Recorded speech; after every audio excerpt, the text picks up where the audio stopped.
Bir izləyicimiz yazıb ki, necə bilim ki, insana cadu olunub? Bunun əlamətləri nələrdir? Necə bilək, mənə cadu oldu ya yox. Bunu sadə dildə istəyirəm nəzərinizə çatdırım, məndən sizə yadgar qalsın. Hər bir insan özünü test eləyə bilər. Əgər özündən şübhəlidirsə, əgər ehtimalı varsa, narahatçılıqları varsa, bunun üçün hər bir şəxs dəstəmaz almalıdır, üzü qibləyə oturmalıdır. Üçüncüsü, bir stəkan su götürəcək, təmiz su, içməli su. O həmən sudan bir qurtum vuracaq. Elə bil ki, insanda yaddaş var.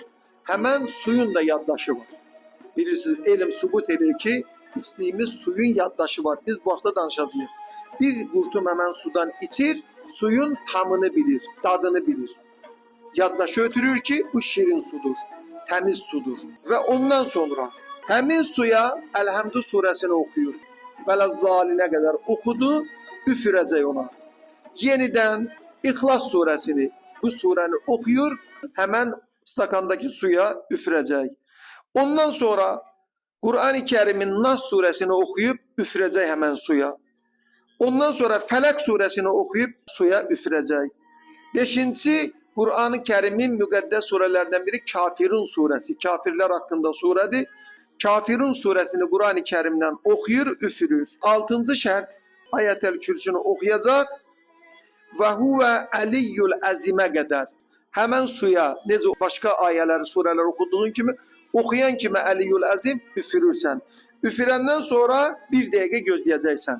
Bir dəqiqədən sonra həmən suyu yenidən bir qurtum ya iki qurtum içəcəksən. İçəndən sonra əgər su dadında, tamında dəyişiklik baş versə, şirinlik olsa, suyun normal dadını versə, səndə heç bir problem yoxdur. Sənə heç bir cadu təsir eləməyib. Yox, əgər su pis dad versə, acılı olsa, torpaq qoxusu versə və ya balıq siminin iyin versə, balığın qoxusunu versə, o zaman böyük ehtimalla səndə cadu vardır.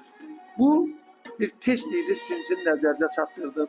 Allah pis nəfslərdən, pis əməllərdən və cinlərin və şeytanların şərrindən və cadükərlərin əməllərindən hər birimizi qorusun. Çox sağ olun hacı.